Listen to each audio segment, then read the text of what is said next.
Hi guys, it's Deo from Vision here, and I recently played my first Vanguard Regionals at Kara Expo for Standard, and I top 8'd, so that's pretty cool. I want to give some shout outs. First and foremost to my team Vision for all the support and testing. Shout out to Chad, I play with him more than anybody. He's doing really well. Shout out to Justin from TST, we theocrafted quite a bit, and shout out to everyone at Tourneys are at 2 p.m. Bean Chat. They're from my locals here at Arcade Lab. So yeah, we'll get to deck profile. Hey guys, so yeah, deck profile. Actually went to this event playing Narukami. Shout out to Quinn for letting me max rarity. And I'll go through the theory of why I didn't play Narukami the best deck as we go through the cards. But you know, this is standard, so all our starters draw one. We blind XL2. It's really good. I never was in a situation where my opponent was at 5 damage, I needed extra power. Drawing cards are really good, and how I played the deck, I put it more like a control deck because Protect isn't as viable unless you're Amaterasu playing Yubas, so we want to draw cards. Standard trigger lineup, we play 4 heals, gotta do it. We play 4 draw PGs. We actually opted to play 2 draws. The 5k shields are actually really nice, and you know, you're playing against other Excel decks, and drawing cards is really good because you know we're playing control. We play 6 crits. They're actually a really good early game, and they're 15k shields late game, but we really don't need to see them after we ride to grade 3. So I'll explain more about that later. So the best card in the deck is Phoenix. So correct lines of play early game, you want to one to pass as aggressively as possible to save damage in an Excel matchup, especially against Kumo. You have to make sure that you keep on calling over them so that when you do resolve your binding, you get them back for 11k. They also enable multi-attacks if you're pushing. So literally the best card in this deck.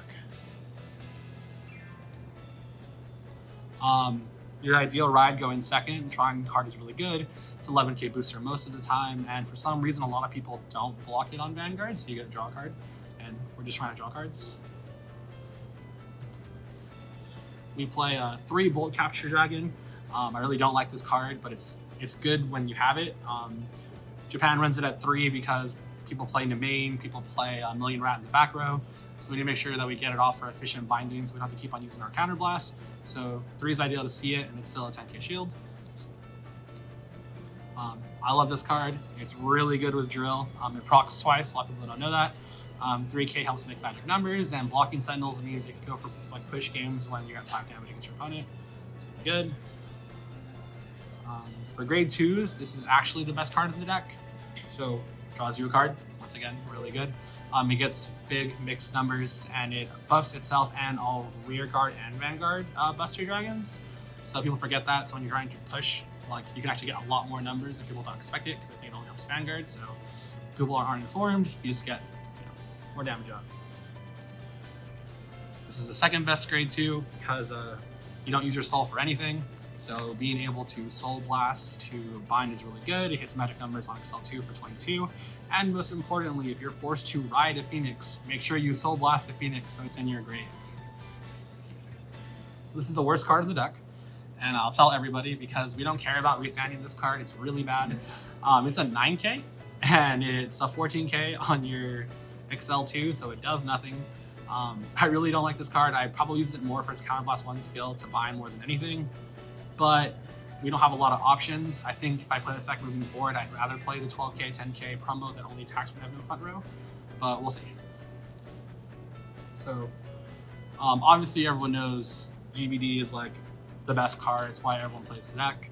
A lot of people don't realize that this is how we beat Kumo, not just because we can board wipe, but because you can severely counterblast deny them. So my strategy going into this event, theory-wise, was if I keep my opponent at 3 damage, they burn through it by the time it's their first Hugo push, and you can easily live through that because all my cards draw.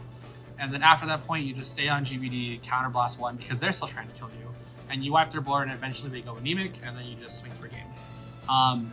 The cool thing about this is there's a lot of Excel outside of Murakumo, so people were still playing Aquaforce, some people were playing God Hand, and it still clears boards, it still swings for big numbers, so GBD is amazing. Now, a lot of people don't know is that GBD is not the good Vanguard in this deck, it's Drill. So in the mirror, Drill is absolutely insane. You ride Drill and you stay on Drill, and people assume that that you're gonna play GBD so they don't call big boards. Going first, you get to draw a card for 1 counterblast, which is busted. And it's just really insane, and it won me all my mirror matches. I wrote it and I stayed on it, and most people just respected GBD, so I just ended up games on drill. So going into this event, what deck were you the most afraid of playing against? Honestly, it was any protect deck.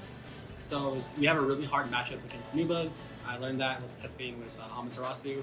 I played against one undefeated Nuba player around 6 or 7. Thankfully, I won that die roll. I lost die rolls all day, and I actually got to stay on drill early. Got a crit on drill. He can't set on the second hit, so we killed on our first ride. How did you feel going into any mirror matches, since that one can be pretty scary, and I know a lot of the time it's who goes first? Yeah, so I was really not scared about the mirror match because I like practicing mirror matches, and a lot of people seem to not. What people don't know is, once again I said in the video, but you stay on drill, so you don't really need to GBD because people respect it. So they might have one grade 2, they put their other grade 2s in soul, and they don't call big boards because they want to conserve hand. So essentially you only call one grade 2, but you stay on drill, and you eat the first GBD attack, so you guard early, and then you just keep on staying on drill and you pressure them, and eventually most people don't play as aggressively to draw, so they gas out and then they don't win. And obviously, since you're drawing more, you should see 1 to 2 PGs, and as long as you PG the drill, the GBD that actually kill you, you win the matchup. So I think I played 2 to 3 mirrors, and I won pretty easily. Do you have any particularly memorable matches throughout the event? Yeah, so a couple. First was one of the rounds I played against Beast Deities, and I love the deck. And I felt bad because, I guess the guy was already beat 2 Narukami players, so he came in really confident. So when I played him, I guarded into no damage. I was at 0 damage by the time it was his push turn. He actually won die roll. And I basically just didn't guard anything so that he was forced to keep on attacking. He didn't get as much restand bonuses. And by that happened, I'd take 4 damage, and I resolved 2 to 3 defensive triggers, and his turn ends. So I won that match, and I felt bad because I guess he just played really bad Naru players, so he wasn't expecting it. I did play against a Nuba player who was really good. I think he bubbled for top, but that matchup was insane. Thankfully, I was on drill, and I actually lost to the same player twice. I beat all the other Narukami players I played, but I had 1 loss in Swiss going top cut to Andy.